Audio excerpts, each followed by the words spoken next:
ఈదికి సారా కొట్లెట్టేసినారు. నరువీరా అబ్బినోడు ఎన్ని కొట్లెత్తే మాత్రం ఎర్ర రాబో. శబ్బాష్, నువ్వు ఎదిగిపోతున్నావు కొడుకు. కూకో బాగా. అవునరా, అది సారి ఎలక్షన్లో ఓట్లు అడగడానికి వచ్చిన వాళ్ళని అడగాల, సారా కూడా అప్పిప్పించండి అని. అంతవరకు మన కట్టాలు మనకి తప్పవురా.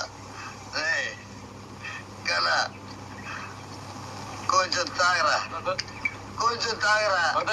ఆకలేస్తుందంటే అదో నా కొడుక. ఆకలేస్తుందంటావేంట్రా? ఆకలి పారిపోతే కొంచెం తాగు. మొట్టమొదటిసారి అలాగే ఉంటుందిరా, ఆ తర్వాత అంతా స్వర్గమే.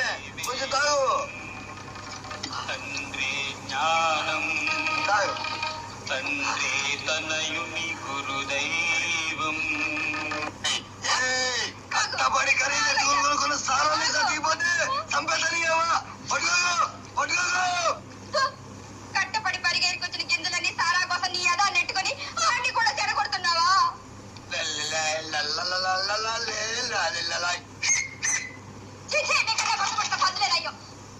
సిగ్గులేదురా?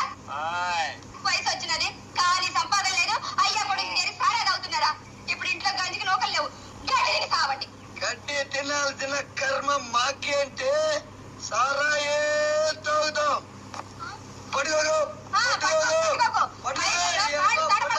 కింద పడతావు. పట్టుకోకు. సైకిల్లో కాళ్ళు తడబడుతున్నాయ్యా. అడుగులు తెరపడుతున్నాయంటే స్వర్గం మెట్లు ఎక్కేస్తున్నానన్నమాట. అవి వంకర టింకరగా ఉంటాయి. వాటిని సారా తాగినాడే ఎక్కగలడు. కింద పడి తోలుతున్నావు ససాలేలే. ఒళ్ళు తెలియకుండా కింద పడి